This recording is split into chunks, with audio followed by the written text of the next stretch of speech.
Good morning. My name is Contessa Mastorakis, and together with my husband, Dino, we'd like to take this opportunity to thank Father Mark and John and the Stewardship Committee for giving us the honor by asking us to give the 2023 Stewardship Sermon.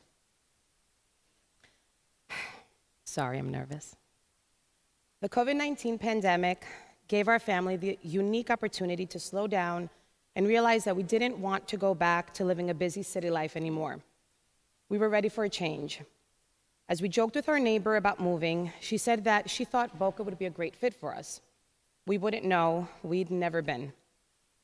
Later that night, I opened my freezer to a giant box of Boca burgers staring me in the face. I, too, giggled. That next morning, we tuned into Sunday services online, and my husband decided that morning that he was finally going to tune in to a church that a good friend of his kept telling him he had to watch. He said, I've stumbled across this church that gives these incredible sermons. The energy is amazing. As we clicked the link on our friend's email, we realized that it said St. Mark of Boca Raton. Sorry. Ooh. We looked at each other and we thought, that's a sign, we need to look into this. So I'll save you the details, but after much prayer and contemplation, in 2020, my husband Dino, oh my gosh, I didn't think I was gonna get emotional, sorry. And my 3 children, Yanni, Michael, and Ariana, picked up, along with our dog Brooklyn, and we made the leap, and we moved to Boca for what we were hoping would be a better life. We left behind a wonderful community, so many great friends, so many great kubari, but as our immediate family lives in Greece, it's always been just the 5 of us. So we looked at each other, held on to each other's hands for dear life, and we decided to just go for it. Our very first Sunday here, a gentleman greeted us out at the front, and he welcomed us, and he gave my husband his personal cell phone number, and he said, if we need anything at all, to please give him a call. He said, not just church-related, if you need a restaurant recommendation, whatever it is, you're new, call me. We smiled. We went to the coffee fellowship, and our children were approached by a lovely lady who offered them to dance in the Siptaki dance group. She then hugged them and embraced them, and she told us that even though she just met us, she felt like she knew us her whole life. Sorry. We went across to the office to sign up for Goya and Sunday school, and the ladies in there were amazing. They were so welcoming. We walked out of here that day and looked at each other and said, wow, these people are super nice. But I will be honest with you, we thought, oh, they're just doing their job. We did. It's the truth. Now, time went on, and the allure of the palm trees and the warm weather started to wear off. And remember, it was still COVID. And although everyone was super friendly, it was a bit hard to cultivate real relationships, and at church, and in our home community, and at school. So my children began to feel the effects of leaving their lifelong friends behind and coming to a new place where people already had a set friend group, and because of the COVID restrictions, people weren't really extending to new people. As every parent here knows, you're only as happy as your unhappiest child. So at any given moment, we were struggling because at least one of our 3 were struggling, and it broke our hearts. And then the guilt started to set in. Were we a bit selfish bringing them here at such impressionable ages? Did we do the right thing? There were ups and downs and good times and bad, and because of travels back and forth from New York and COVID, we weren't regulars at the church. Everything wasn't open yet also. The festival was still a drive-through. There weren't dances, there weren't events. I'm sure you can all remember feeling a little bit disconnected from your community during that time. We definitely did. So after contracting COVID and being stuck in New York alone for the holidays, it was tough. Emotionally and socially, at that point, we felt very alone. So after much prayer, we realized all roads lead back to the church. We came back and we started coming regularly. Easter was around the corner. So we sat our family down and I said, kids, Here, just like our church did in New York, there's a Friday retreat on Good Friday. You're going to go, it's going to be amazing, just like we've always done.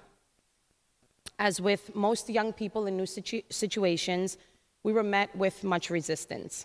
But since it's what we've always done, we decided we're going to attend.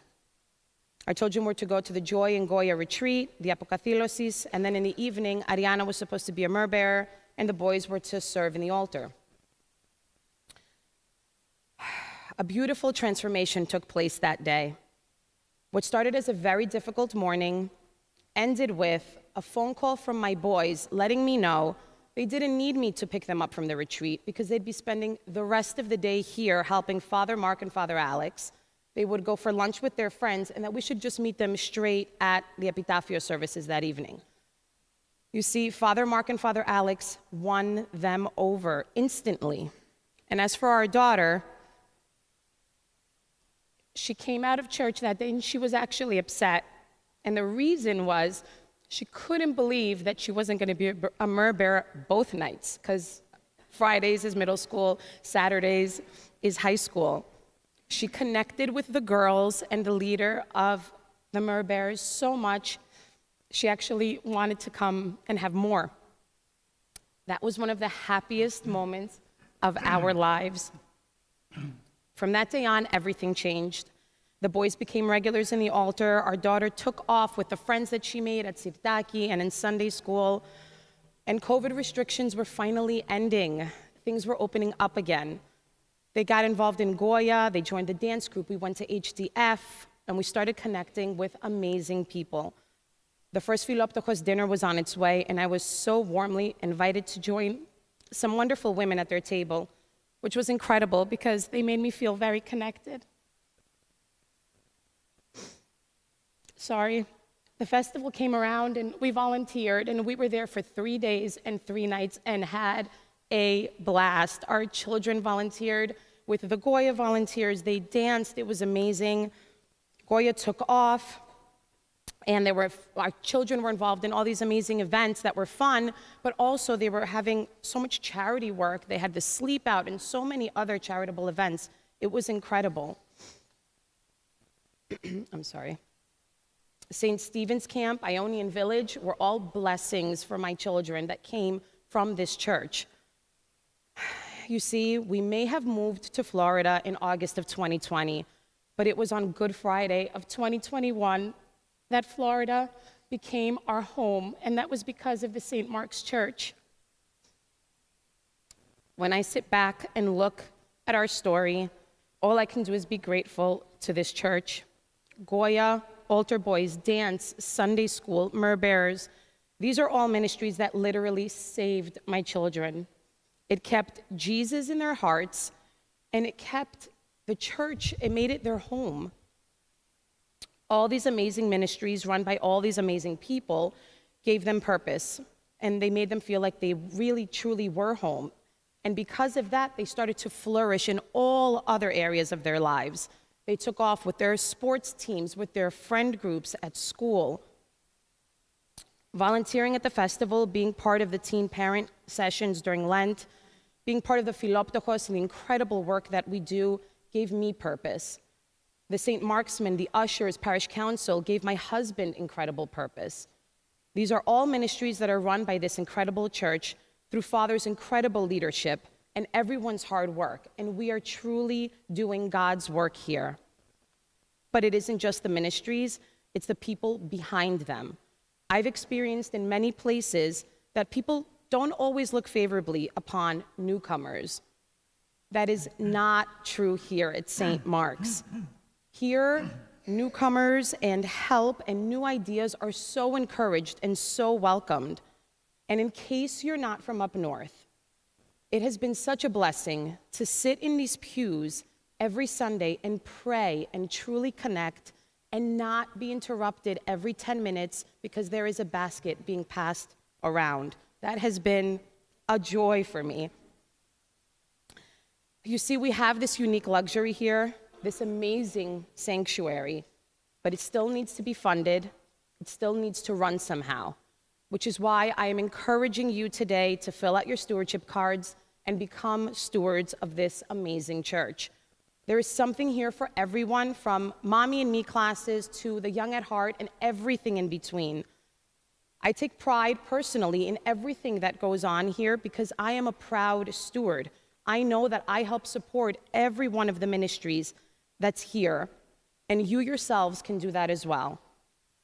I've been asked by a few newcomers, how can I get those emails? Become a steward. You'll get on that email list and you'll receive all the email blasts with all the amazing invitations to all the great events that go on here. I implore you to give. Give because you're getting back so much more. This is our way of thanking God for all these blessings in our lives. Now, I'll be fine.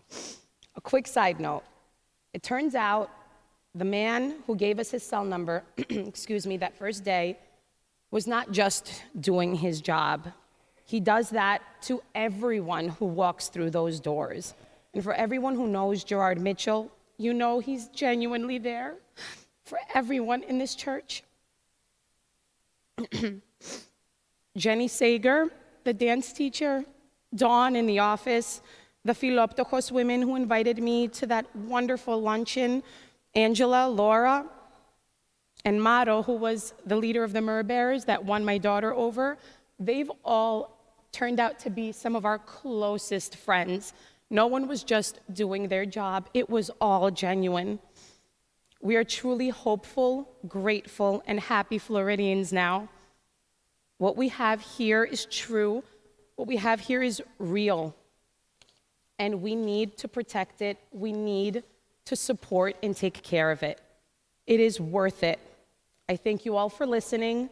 I thank you all for accepting and embracing our family.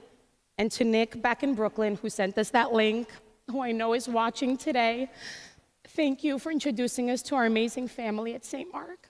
And I'm sorry I cried.